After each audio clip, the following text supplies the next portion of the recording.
Hello, সবাই কেমন আছো? আশা করি সবাই অনেক ভালো আছো। আমিও খুব ভালো আছি। বারটা হলো রবিবার, তারিখ 21 জানুয়ারি। লাস্ট নাইট ধাউকুজ থেকে আসতে আসতে অনেক লেট হয়ে যায়, তাই দিনের বেলা কোথাও ঘুরতে যাওয়ার কোনো প্ল্যান রাখিনি। তবে বিকেলবেলা আমরা সবাই মিলে ঘুরতে যাচ্ছি the Palm Jumeirah, Atlantis the Palm, আর যাব দ্য গ্লোবাল ভিলেজ। তো ভিডিও স্কিপ না করে শেষ পর্যন্ত দেখুন। পাম জুমেরা হলো পাম গাছের আকৃতিতে ম্যান-মেড একটি আইল্যান্ড। এই আইল্যান্ডটি মহাকাশ থেকেও দেখা যায়, যদি ওটা শুনতে বিশ্বাসযোগ্য না, তবে এটাই সত্য। আর পাম আইল্যান্ডের সবচেয়ে লাক্সারিয়াস হোটেল হলো অ্যাটলান্টিস দ্য পাম। অ্যাটলান্টিস অবস্থিত crescent of the Palm Jumeirah island. অ্যাটলান্টিসে আসতে গেলে মনোরেল, ট্রাম, মেট্রো দিয়ে আসতে হবে। আর যাদের কাছে পার্সোনাল কার আছে তাদের জন্য একদম সর্টেড, তারা বাই রোডেই অ্যাটলান্টিসের সামনে আসতে পারে। তো এই করতে করতে আমরা অ্যাটলান্টিসের সামনে চলে আসলাম। তো চলুন আমরা অ্যাটলান্টিসের ভিতরে গিয়ে দেখি কি কি আছে। তো অ্যাটলান্টিসের ভিতরে ওয়ার্ল্ডের সবচেয়ে বড় আর অ্যামেজিং ওয়াটার পার্ক আছে, আর আছে অনেক বড় অ্যাকোয়ারিয়াম। যারা ফিশ প্রেমী, ফিশকে খুব এনজয় করে, তাদের জন্য এটা খুব ভালো option. But that is complimentary only to the guest staying at the hotel. আর অন্যরাও টিকিট নিয়েও আসতে পারে। ওয়াটার পার্ক আর অ্যাকোয়ারিয়াম ছাড়া এখানে অনেক ব্র্যান্ডেড শপ আর রেস্টুরেন্ট আছে।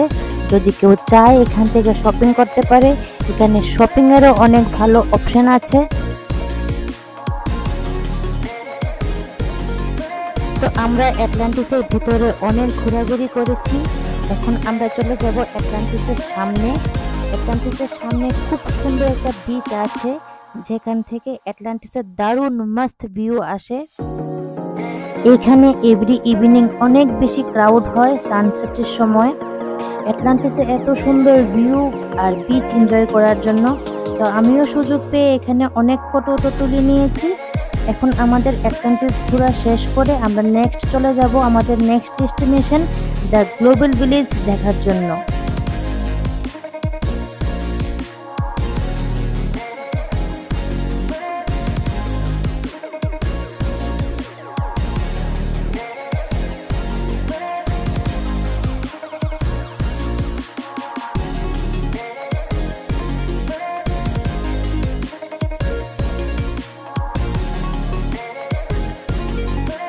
গ্লোবাল ভিলেজের নাম শুনলেই বোঝা যায় যে এটা হলো পুরো দুনিয়ার ভিলেজ। দুবাইয়ের অ্যানাদার মোস্ট ফেমাস অ্যাট্রাকশন হলো গ্লোবাল ভিলেজ। যদি আপনি পুরো ওয়ার্ল্ড ট্যুর একসাথে করতে চান তাহলে গ্লোবাল ভিলেজ আসতেই হবে। গ্লোবাল ভিলেজের ওপেনিং টাইম হলো 4 PM আর ক্লোজিং টাইম হলো 1 AM। আর এইটা হলো গ্লোবাল ভিলেজের এন্ট্রি গেট। যদিও একদিনে গ্লোবাল ভিলেজ দেখা সম্ভব নয়, আরামসে দেখার জন্য কমসে কম 2 দিন সময় লাগবে গ্লোবাল ভিলেজ পুরো এক্সপ্লোর করার জন্য। এতগুলি দেশের কালচার, ট্রেডিশন আর ডিফারেন্ট জিনিস আছে দেখার জন্য, যা একদিনে দেখা কোনো রকম ভাবেই সম্ভব না। আর এই হলো আমাদের ইন্ডিয়ার প্যাভিলিয়ন, যা রাজস্থানের হাওয়া মহল থেকে ইন্সপায়ার হয়ে বানানো। ইন্ডিয়ার এত বড় প্যাভিলিয়ন দেখে এজ এ ইন্ডিয়ান একদম প্রাউড ফিল হচ্ছিল। এইখানে 27 কান্ট্রির প্যাভিলিয়ন আর 90 থেকেও বেশি দেশের কালচার, ট্রেডিশন আর ফুড এনজয় করা যাবে।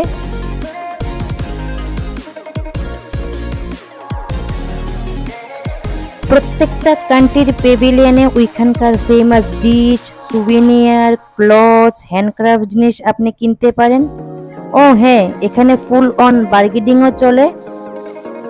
তাছাড়া এখানে প্রত্যেকটা কান্ট্রির প্যাভিলিয়নে যার যা ট্রেডিশনাল ডান্স ফর্ম প্রেজেন্ট করা হয়, যা একদম ফ্রি অফ কস্ট আপনি এনজয় করতে পারেন।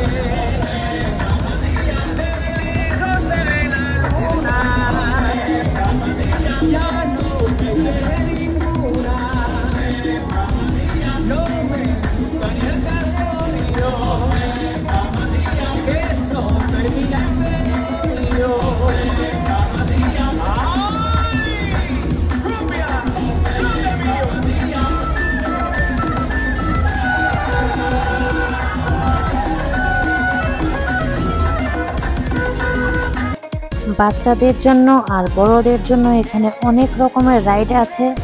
আসলে গ্লোবাল ভিলেজে দেখার মতো অনেক জিনিস, এখানে প্রত্যেক দিন লাইভ শো হতে থাকে।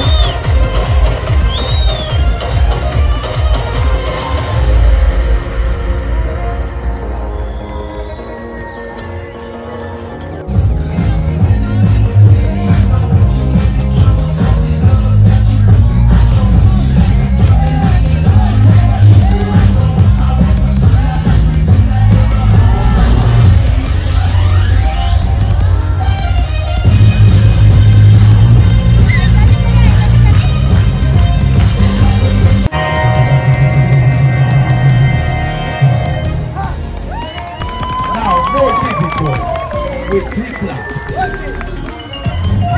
Silvery Tackle.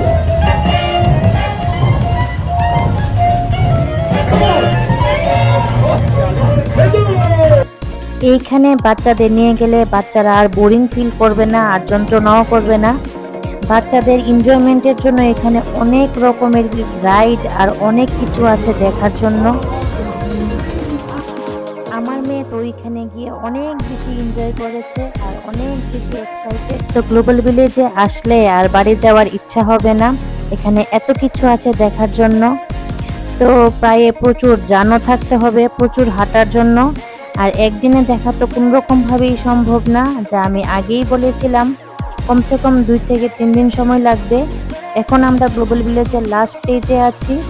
আমরা এখন মোটামুটি সব প্যাভিলিয়নগুলি দেখে নিয়েছি আর হাঁটতে হাঁটতে আমরাও এখন খুব টায়ার্ড। এখন আমরা চলে যাব আমাদের বাড়িতে। তো আমাদের ভিডিওগুলি আপনাদের কাছে কেমন লাগছে আপনারা কমেন্ট করে অবশ্যই জানাবেন। ভালো লাগলে লাইক করে দেবেন। নিয়ে আসছি পরবর্তী একটা ভিডিওতে। আপনারা সবাই পাশে থাকবেন, সবাই ভালো থাকবেন, সুস্থ থাকবেন। তো আজকের জন্য এখানেই রাখছি। Bye bye.